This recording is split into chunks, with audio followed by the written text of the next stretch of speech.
Hi, I'm Berlyn, and if this is your first time in my channel, don't forget to subscribe and click on the notification bell so that you know every time I upload a video. Yes, you, and you.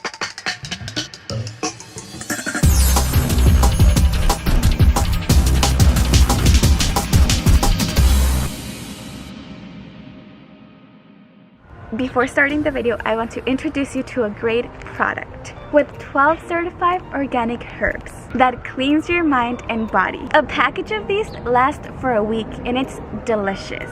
And another great thing is that while you're drinking it, the tea is cleaning your body and you're losing weight from all the trash that we have in our stomach. We also have more organic products that are great for your health. For more information about the product, you can go to this TikTok that appears on the screen. And to get the tea or any of these products, you can go to any of these 3 web pages.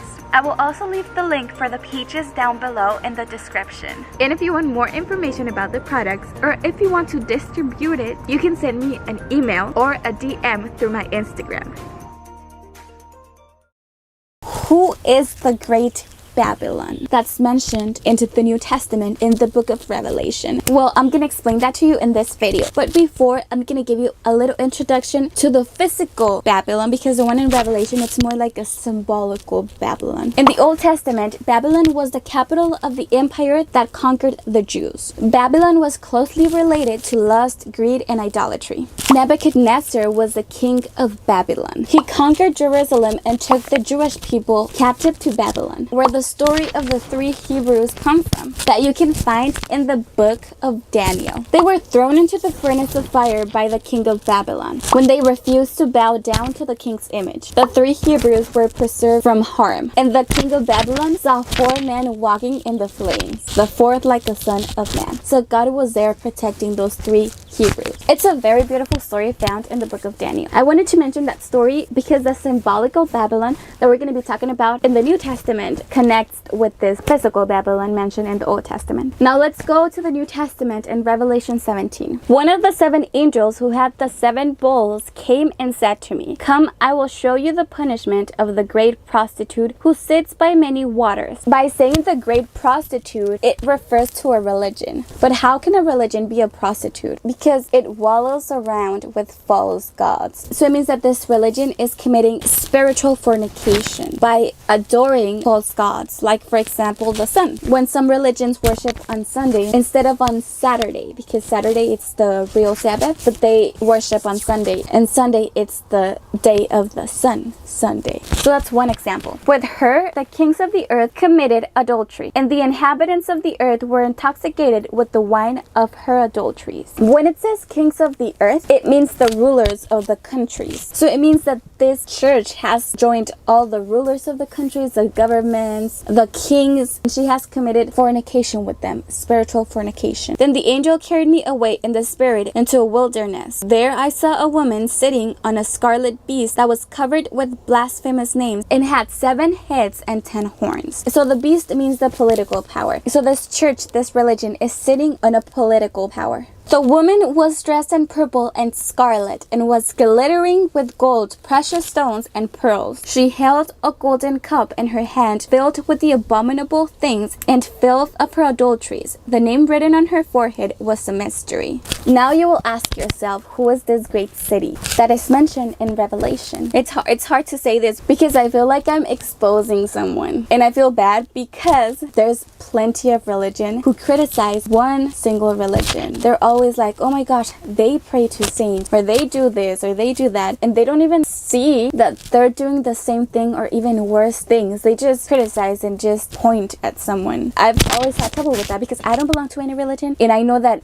all the Christian religions have a lot of things good and also a lot of bad things. But one thing that I don't like is that they all point and criticize this other religion. So I feel that I'm doing the same thing in this video, but I'm not, because it's the truth. It is what it is. it is what it is. So, well, this city is the Vatican City in Rome. The Great Harlot is a Catholic church because it is a church that commits spiritual fornication. Well, remember that they worship the sun. The god of the Romans, as I said in past videos, is the sun. So they made the Catholic Church worship on Sunday instead of Saturday, because Saturday it's the real Sabbath, but they're all worshiping on Sunday thinking that's the Sabbath without knowing that Sunday, the day of the sun, Sunday, so they're worshiping on Sunday. They're also committing spiritual fornication by worshiping all these images. That's true. Worshiping all these humans, because all the saints and the Virgin Mary, they were just humans that were used by God. It's just that they did great things, but they're humans. You cannot worship a human, and that makes God very angry. Now let's remember what verse 2 says. It says that she fornicates with the kings of the earth, that she has power over these kings. And what other city, what other religion is involved with all these governments, with all the political power on the earth? The Vatican, the Catholic Church, is described as a woman who dresses in purple and scarlet. And we've seen how the Pope dresses in some of the feast that they have, purple, scarlet. And it says that in her hand she has a cup filled with abominable things. And one of those abominable things is the blood of the followers of Christ. Now, why is it filled with the blood of the followers of Christ if they're Christian also? Well, many persecutions of the true Christians have been made in the name of the church. For example, some Christians were like, oh, you guys are not doing the right thing. It's not Sunday, it's Saturday. They were trying to expose some stuff that they were hiding, and that's why they would kill them, because they were true Christians who wanted people to know the truth. That's why we have all the other religions, because they were Protestants, so they came from the Catholic Church. The Catholic Church was the main one for a long time, and back in those days it was the only one, so all the other religions came from the Catholic Church. But I want to mention a specific story. I don't know if you guys have heard about Bloody Mary. If you don't,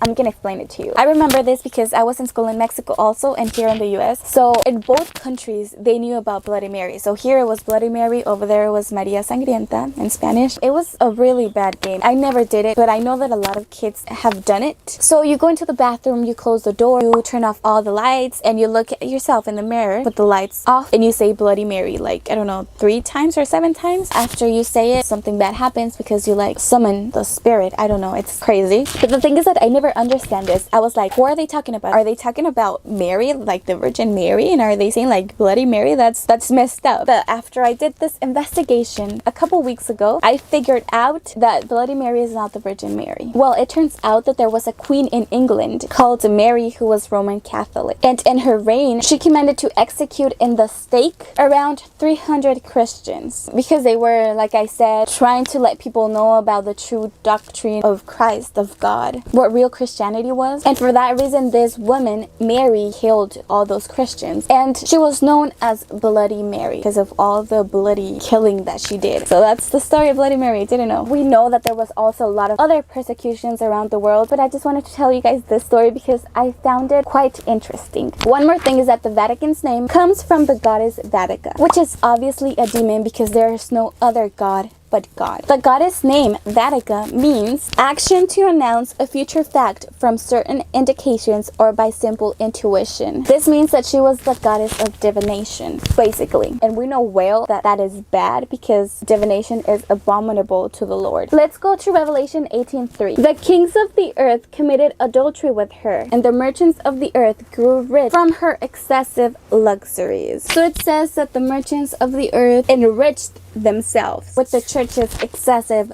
lust. The merchants have enriched by selling idols that are actually demons of stone and wood with which the Babylon fornicates. Now listen what it says in Revelation 18:12. Cargoes of gold, silver, precious stones, and pearls, fine linen, silk, and scarlet cloth, every sort of citron wood, and articles of every kind made of ivory, costly wood, bronze, iron, and marble, cargoes of cinnamon and spice, of incense, myrrh, and frankincense, of wine and olive oil, of fine flour and wheat, cattle and sheep, horses and carriages, and human beings sold as slaves. And you'll ask yourself, I haven't seen the Catholic Church sell all these things. I haven't seen her selling sheep, fine flour, or cinnamon or incense or anything mentioned before. I just know that they all use it, but I haven't seen them selling it. Well, I thought that same way until God told me. So I was reading this part, but when I was studying this, God told me what it means. And this is what he told me. Well, all these merchants influenced by the church have sold statues of the Virgin Mary, and they have used wood and stone to make them. There we have wood and stone. And they adorned those images with fine linen and pearls, with fine linen garments, and many put precious stones and pearls. They light candles for them, incense,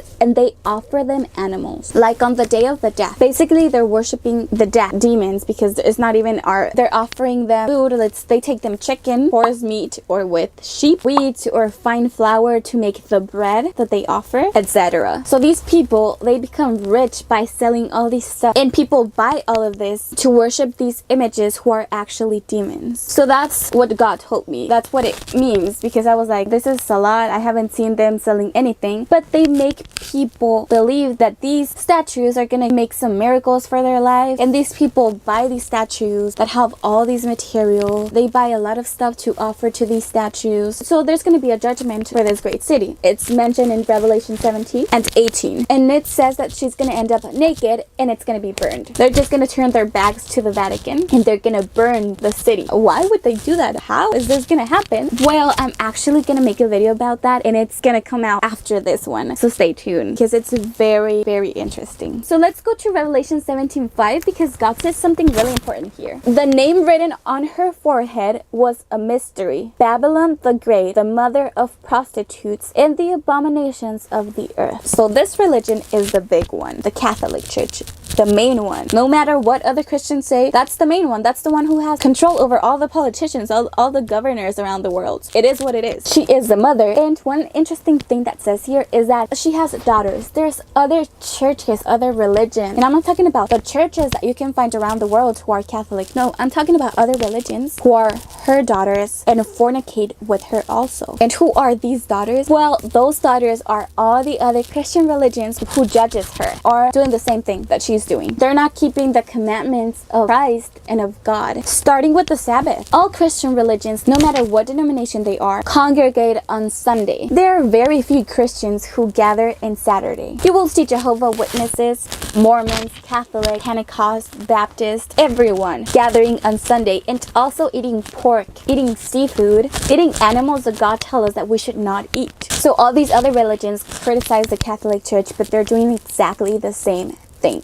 The only thing that they're not doing is worshiping the Virgin Mary and the saints, but they're also committing idolatry by worshiping a false god. They're worshiping the sun. They are branches of the Catholic Church because they all come from the Catholic Church. They were all Protestants who came from the Catholic Church because the Catholic Church was the main one, and back in those days, it was the only Christian religion that existed. God in the rapture, he will not take one religion itself. For example, the Jehovah's Witnesses, I don't know if they all think this way, but someone said it. That person said that they were the 144,000 who were going to be taken away by God. And no, that's not true. The 144,000 are from the tribe of Israel, 12,000 of each tribe. But let's not forget about the big crowd that God is going to also take away from all nation, tribe, language. Well, this crowd is not going to be from a specific religion or a specific church. There are plenty of good people who love God, who keeps his commandments inside of these religions, and those people are going to be saved. Some people are in the Catholic Church, some in the Protestants, Mormons, Baptists, Mormons, Jehovah's Witnesses, that are going to be saved because they truly love God. And there's also some other false Christians who God is not going to take them. These other Christians who just go to church on Sundays or even Saturday, because some Christians congregate on Saturday, that they just go to socialize. They don't have communication with God. They don't have a relationship with God. They just go on Saturday or Sundays so people can see them. And when they go back to their house, they're talking about their neighbor. They have hatred in their heart. For that reason, he says, come out of her. Come out of her, my people. That we should come out from the great Babylon and from her prostitutes. So God says, come out of her, my people, so that you will not share in her sins, so that you will not receive any of her plagues. This means that there are children of God, true Christians, who are involved with the great Babylon and with her harlots. Now, to finish this video, I want to conclude by saying that I don't want to go against any religion, Remember that we are all Christians because we all believe in Christ. If you believe in Christ, you're Christian. But it is important to get out of those false doctrines and know what's going to happen at the end of time, since God is love and not religion. Well, that's it for this video. I hope you guys enjoy this video, and if you like it, don't forget to give it a thumbs up and subscribe. And also don't forget to click on the notification bell so that you know every time I upload a video. Also don't forget to share it so that it can be a blessing to more people. And I'll see you in the next video. Bye!